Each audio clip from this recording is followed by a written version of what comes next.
இந்த உலகத்திலே ரொம்ப பெரிய பணக்காரங்க யாரு அப்படின்னா, யார் அவங்க அப்பா அம்மா கூட ஒரு சின்ன வீடா இருந்தாலும் அதுல சந்தோஷமா இருக்காங்களோ அவங்க தான். அது சின்ன வீடா இருக்கலாம், இல்ல அதை விட பெரிய வீடா இருக்கலாம்.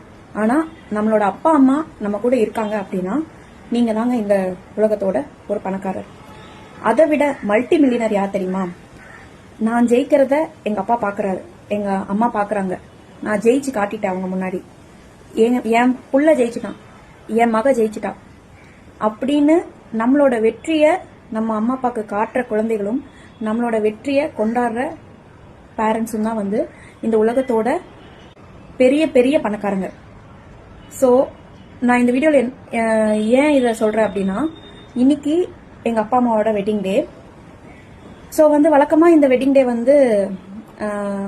தலைவர் பர்த்டே முன்னாடி வரனால, நீ ரஜினி ஃபேனாப்பா, நீ கமல் ஃபேனா, வா ரஜினி படம் ரிலீஸ் ஆயிருக்கு நம்ம போலாம் அப்படி சொல்லி ஒரு மாதிரி ஃபன்னியா போகும் அந்த நாள். அந்த நாள்ல நாங்க பெருசாலாம் ஒன்றும் செலிப்ரேட் பண்ணதில்ல.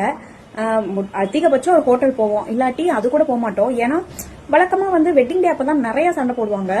அவங்கள கிளப்பி ஒரு இடத்துக்கு கூட்டிட்டு போறதே நடக்கவே நடக்காது. ஆனாலும் அந்த டே ஹாப்பியா போகும். அதுதான் எங்களோட செலிப்ரேஷன். இப்போ கம்பேர் பண்ணும்போது முன்னாடி இருந்ததை விட இப்போ வசதி வாய்ப்புகள் ஜாஸ்தியா இருக்கு. ஆனா அப்பா அப்படிங்கிற அந்த உயிர் இல்ல, அம்மா மட்டும்தான் இருக்காங்க. ஸோ அந்த வெட்டிங் டேவை விஷ் பண்றதுக்கும் ஒரு தயக்கம், ஒரு சங்கடம் எனக்குள்ள இருக்கு. அந்த விஷயம் ரிசீவ் பண்றதுக்கும் அம்மாக்கு ஒரு தயக்கம், ஒரு சங்கடம் இருக்கு. அதனால இங்க உயிர்கள் தான் முக்கியம் தவிர வசதி வாய்ப்புகள் எல்லாம் ரெண்டாவது தான். அதனால நான் என்ன சொல்றேன்னா, அம்மா அப்பா உயிரோட இருக்காங்க, உங்க கூட இருக்காங்கன்னா நல்லபடியா வச்சு பாத்துக்கோங்க. முடிஞ்ச வரைக்கும் அவங்க கிட்ட நல்ல வார்த்தைகளே பேசுங்க. நீங்க சொல்ற ஒவ்வொரு வார்த்தைக்கும் ரொம்ப பெரிய பவர் இருக்கு.